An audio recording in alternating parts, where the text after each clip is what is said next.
Dernier exemple en date, une cyberattaque inédite pour saturer le réseau Internet en Nouvelle-Calédonie. Pour ce député de la majorité, les Outre-mer sont ciblés par l'ingérence étrangère. Les Outre-mer sont aujourd'hui le cœur de l'ingérence en France. Il y a une stratégie qui vise à déstabiliser la France là où elle est influente, là où des sphères d'influence sont contestées. En réponse, en Nouvelle-Calédonie, Emmanuel Macron décrète l'état d'urgence, annonçant notamment le blocage de TikTok. Le réseau social diffuse ce type de contenu. Attention, la Russie vient de récupérer l'île de Mayotte dans les mains de la France, annoncé par l'ambassadeur de la Russie à Comores. Je voudrais Partagé par la suite massivement sur les applications de messagerie. Le 26 mars dernier, la députée Estelle Youssouffa avait pris la parole sur l'ingérence étrangère, notamment à Mayotte, à la tribune de l'Assemblée nationale. Mayotte qui fait l'objet d'attaques pilotées par les Comores avec l'appui de la Russie, de l'Azerbaïdjan et de la Chine.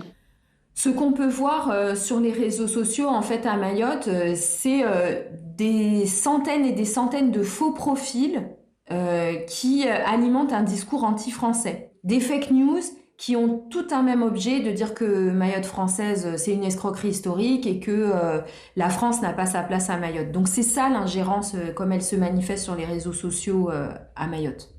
Aux Comores, où la Russie semble de plus en plus présente. Le ministre russe des Affaires étrangères, Sergueï Lavrov, a à plusieurs reprises affirmé son soutien à la revendication comorienne sur Mayotte. Les Chinois l'ont fait encore tout récemment. On parle de l'ouverture d'une maison de la Russie aux Comores. Bon, tout cela montre bien que dans le grand jeu mondial des influences, eh bien, évidemment, la question de Mayotte peut revenir à la une pour ce qui concerne les Comores, avec le soutien de la Russie et de la Chine, ça c'est clair. Mercredi soir, le Sénat a largement adopté la proposition de loi visant à prévenir les ingérences étrangères en France. Qui s'abstient, la proposition est adoptée. Alors, Estelle Youssouffa vient d'intervenir au niveau de l'Assemblée nationale, dénonçant l'ingérence de certains pays étrangers dans les dom-toms. Mais j'appelle ça Ponce Pilate. Pourquoi j'ai dit c'est Ponce Pilate? Parce que je ne comprends pas pourquoi aujourd'hui on nous parle d'une récupération de l'île Mayotte par la Russie, alors que Azali, derrière, est en train de négocier avec la Russie discrètement. Nous avons tiré la sonnette d'alarme depuis un moment, que Azali est en train de négocier derrière, discrètement, mais on n'a pas tenu compte des informations qu'on avait données. Et bien maintenant, il faut arrêter aujourd'hui de venir jouer la Ponce Pilate. Parce que c'est du jamais vu. Comment ça se fait aujourd'hui? Vous dites qu'il a récupéré l'île Mayotte, la Russie récupère l'île Mayotte, alors que la France est derrière Azali, ils sont en train de soutenir Azali, c'est-à-dire, je ne dirais pas la France, mais le gouvernement Macron continue à soutenir Azali jusqu'à être complice d'un coup d'État électoral. Et maintenant, on nous sort ça.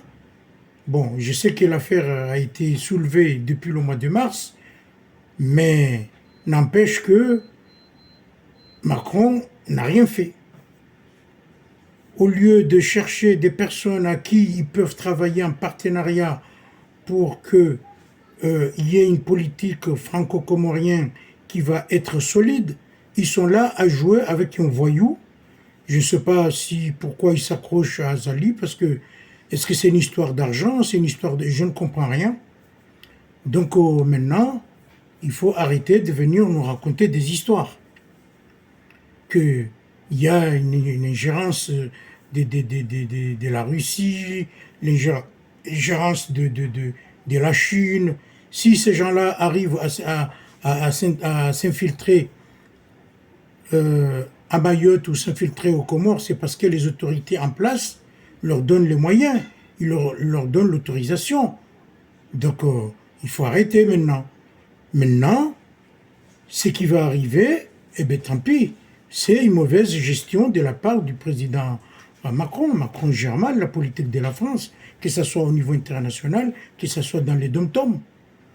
Donc là, il va falloir changer de politique, c'est-à-dire se débarrasser des personnes qui aujourd'hui ont pris les Comores en otage et qui essaient de négocier avec d'autres personnes qui sont en mesure de mener une vraie politique franco-comorienne. C'est tout. Mais qu'on ne vient pas nous raconter, se plaindre, c'est facile ça.